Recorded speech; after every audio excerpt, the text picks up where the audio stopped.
चलिए आज बात करते हैं हाई ब्लड प्रेशर यानी उच्च रक्तचाप की। इसे अक्सर एक खामोश खतरा कहा जाता है। और पता है इसे ऐसा क्यों कहते हैं? इसकी एक बहुत बड़ी वजह है।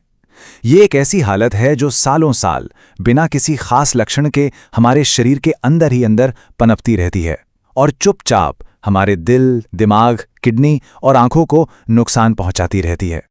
लेकिन एक मिनट, क्या ये सच में पूरी तरह खामोश रहता है, या फिर क्या ऐसा हो सकता है कि हमारा शरीर हमें कुछ हल्के फुल्के संकेत, कुछ फुसफुसाहटें भेज रहा हो जिन्हें हम अक्सर नजरअंदाज कर देते हैं? तो चलिए आज इन्हीं फुसफुसाहटों को सुनने की कोशिश करते हैं, उन संकेतों को समझते हैं जो शायद हमारा शरीर हमें देने की कोशिश कर रहा हो।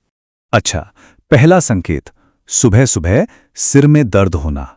हम में से ज्यादातर लोग सोचते हैं अरे शायद नींद पूरी नहीं हुई या स्ट्रेस बहुत है, लेकिन अगर जागने पर एक हल्का, लगातार बना रहने वाला दर्द महसूस होना तो ये बढ़े हुए ब्लड प्रेशर का संकेत भी हो सकता है।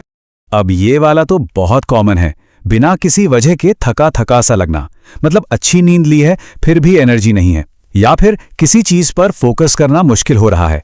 ऐसा लगता है जैसे दिमाग में धुंध छाई हुई हो। इसको सिर्फ तनाव मत समझिए। देखिए, हाई ब्लड प्रेशर से ना दिमाग तक ऑक्सीजन की सप्लाई कम हो सकती है और यही वजह है इस थकान और ब्रेन फॉग की। कभी ऐसा हुआ है कि रोजमर्रा के काम जैसे थोड़ी सीढ़ियां चढ़ना और आपकी सांस फूल गई? ये एक इशारा हो सकता है कि दिल और फेफड़ों पर ज्यादा जोर पड़ रहा है और इसकी एक वजह हाई ब्लड प्रेशर हो सकती है। अच्छा, ये वाला तो काफी दिलचस्प है। हमारी आंखों की जो नसें होती हैं ना, वो प्रेशर को लेकर बहुत ज्यादा सेंसिटिव होती हैं और जब प्रेशर लगातार बढ़ा रहता है तो वो उन्हें नुकसान पहुंचा सकता है। इस हालत को मेडिकली हाइपरटेंसिव रेटिनोपैथी कहते हैं। या फिर कानों में लगातार एक घंटी सी बजना या एक सनसनाहट की आवाज आना, जिसे टिनिटस भी कहते हैं, ये भी एक बहुत ही बारीक संकेत हो सकता है। असल में होता यह है कि हाइपरटेंशन भीतरी कान तक खून के बहाव पर असर डालता है। हाँ, मुझे पता है नाक से खून आने के और भी कई कारण हो सकते हैं, लेकिन अगर ये बार बार हो रहा है, खासकर अगर दूसरे लक्षण भी साथ में हैं, तो ये ब्लड प्रेशर में अचानक आई तेजी का नतीजा भी हो सकता है। और एक आखिरी संकेत, गर्दन और कंधों में जकड़न। लगातार हाई ब्लड प्रेशर की वजह से खून की नसें थोड़ी सख्त हो सकती हैं, जिससे गर्दन और कंधों में एक अजीब सी जकड़न महसूस हो सकती है। ये एक ऐसा लक्षण है जिस पर अक्सर लोगों का ध्यान ही नहीं जाता। तो ये तो हो गए वो सटल संकेत, पर चलिए अब थोड़ा आगे बढ़ते हैं और समझते हैं कि मेडिकल भाषा में हाई ब्लड प्रेशर का मतलब क्या है। मतलब वो जो मशीन में नंबर्स आते हैं 120/80, उनका आखिर मतलब क्या है? सिंपल भाषा में कहें तो हाइपरटेंशन वो कंडीशन है जब हमारी धमनियां यानी आर्टरीज की दीवारों पर खून का दबाव लंबे समय तक, मतलब लगातार बढ़ा हुआ रहता है और यही बढ़ा हुआ प्रेशर धीरे धीरे हमारी खून की नलियों को नुकसान पहुंचाता है। देखिए, अमेरिकन हार्ट एसोसिएशन ने इसे कुछ कैटेगरीज में बांटा है। जो ऊपर वाला नंबर होता है वो है सिस्टोलिक प्रेशर और नीचे वाला डायस्टोलिक।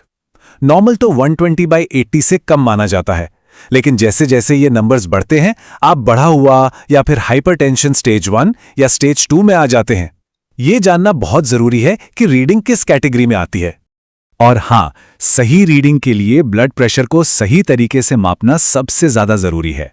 जैसा कि इस तस्वीर में दिख रहा है, आराम से बैठना, पीठ को सहारा देना, पैर जमीन पर सीधी रखना, ये छोटी छोटी बातें बहुत मायने रखती हैं ताकि नतीजे एकदम सटीक आएं। ठीक है, तो अब जब हम समस्या को समझ गए हैं तो समाधान की बात करते हैं ना। देखते हैं कि हम अपने स्वास्थ्य की बागडोर अपने हाथ में लेने के लिए आखिरकार क्या सकते हैं। ये बात मुझे बहुत पसंद है। इसका मतलब साफ है, हमारी सेहत की सबसे बड़ी जिम्मेदारी हमारी अपनी है। डॉक्टर, दवाइयां सब अपनी जगह हैं, लेकिन सबसे अहम किरदार हम खुद हैं। तो ये 5 बदलाव हैं जो किसी भी स्वस्थ जीवन का आधार है। पहला, दिल के लिए अच्छा भोजन। दूसरा, फिजिकली एक्टिव रहना।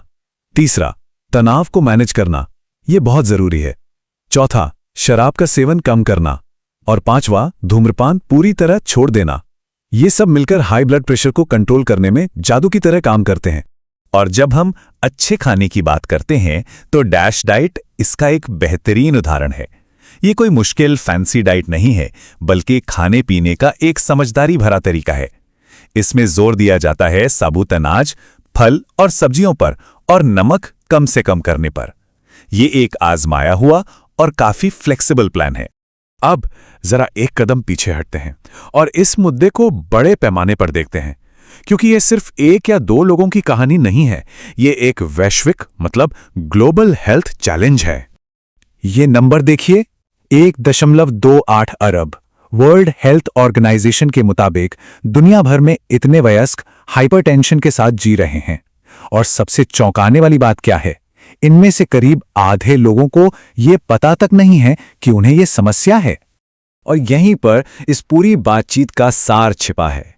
ये जानने के लिए किसी मेडिकल इमरजेंसी का इंतजार मत कीजिए कि ब्लड प्रेशर हाई है।